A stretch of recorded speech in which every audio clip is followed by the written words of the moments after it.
Donc, comme nous mangeons les glucides et les protéines, nous mangeons les lipides. Ces lipides-là seront dégradés. Les lipides alimentaires contiennent les triglycérides et aussi des phospholipides. Tout ça, on les avait vus. On a vu leur structure. Donc, ce n'est pas la peine de revenir là-dessus.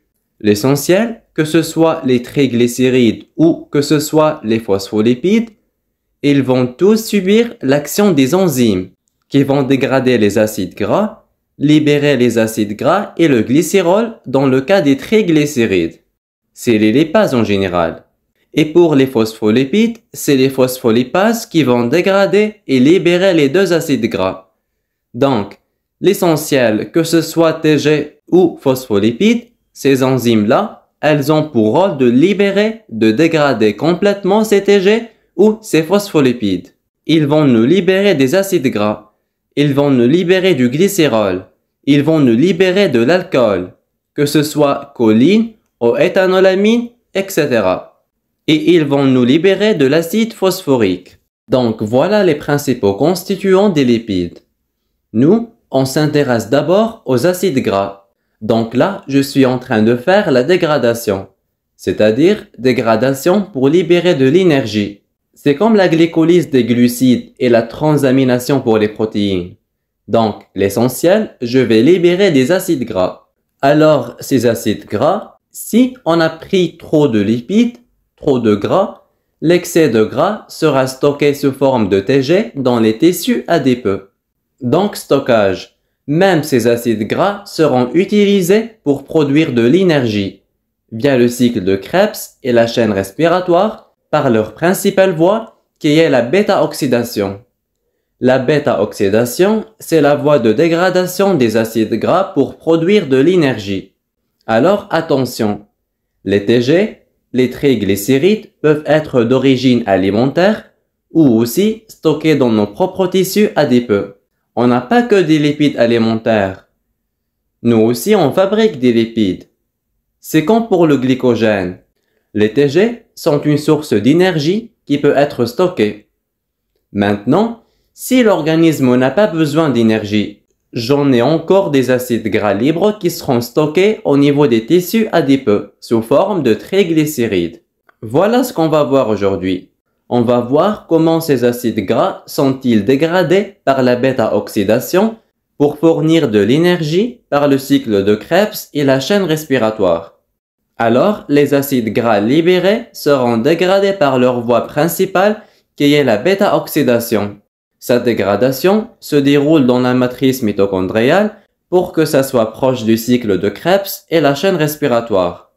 Donc, pour la glycolyse, elle se déroule dans le cytosol parce qu'elle nous produisait du pyruvate et que ce pyruvate-là avait son propre pore, il peut traverser sans aucun problème la matrice mitochondriale. Mais la bêta-oxydation des acides gras va nous produire des acétyl-CoA. Attention, les acétyl-CoA ne peuvent pas sortir et entrer. C'est pour ça que ça doit se dérouler dans la matrice mitochondriale. Le but de ces voies métaboliques, c'est produire de l'énergie. Alors, je vais vous résumer un peu ce qu'on va voir.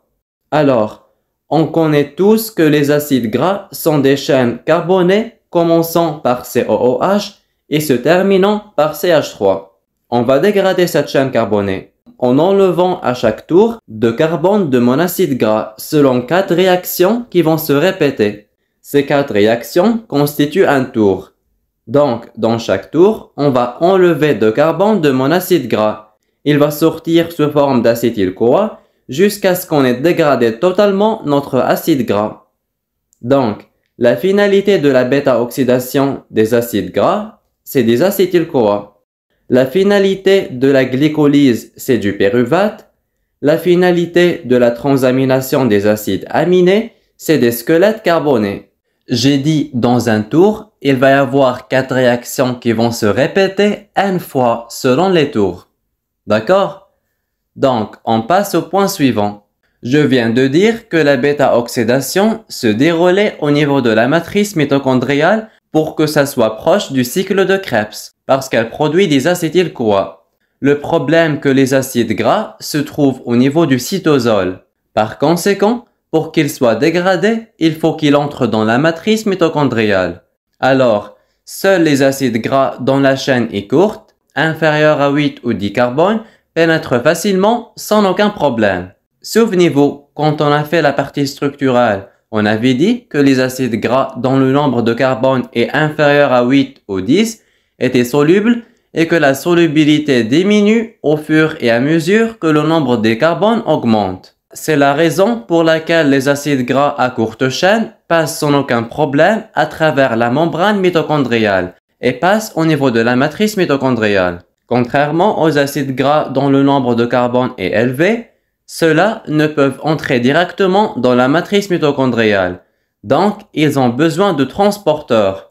Avant de parler des transporteurs, ces acides gras doivent d'abord être activés. Qui dit activer, c'est donner de l'énergie, c'est-à-dire consommer de l'ATP. Voici mon acide gras. R, c'est le reste de la chaîne, plus ATP, plus le CoA. Le SH veut dire que mon coenzyme A est libre. Donc, s'il est libre, c'est forcément qu'il va accepter ou prendre en charge l'acide gras. Donc, l'acide gras, avant de subir les réactions de la bêta-oxydation, tous les acides gras, qu'ils soient à longue chaîne ou à courte chaîne, ils doivent être activés. Activés, consommation d'ATP, d'énergie.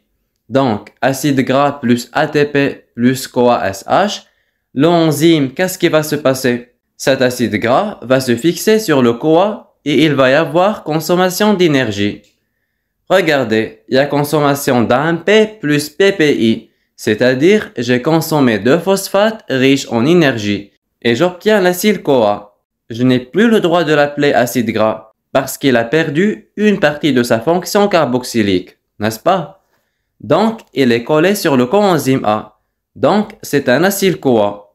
L'enzyme responsable de cette réaction s'appelle l'acyle-CoA synthétase. Donc, ce PPI-là sera hydrolysé en 2 phosphates inorganiques. Donc, la réaction globale, la réaction 1 plus cette deuxième réaction me donne acide gras plus ATP plus CoA-SH. J'obtiens l'acyle-CoA plus AMP plus 2PI. Et voici mon acyle-CoA activé avec consommation d'ATP. Regardez ici. Combien d'ATP j'ai consommé? Alors, les scientifiques se dissocient en deux. Il y a ceux qui disent que, puisqu'il y a un ATP qui a été consommé, utilisé, donc il y a consommation d'un seul ATP. Donc ceux d'entre vous qui vont répondre 1 vont rejoindre le premier groupe des scientifiques.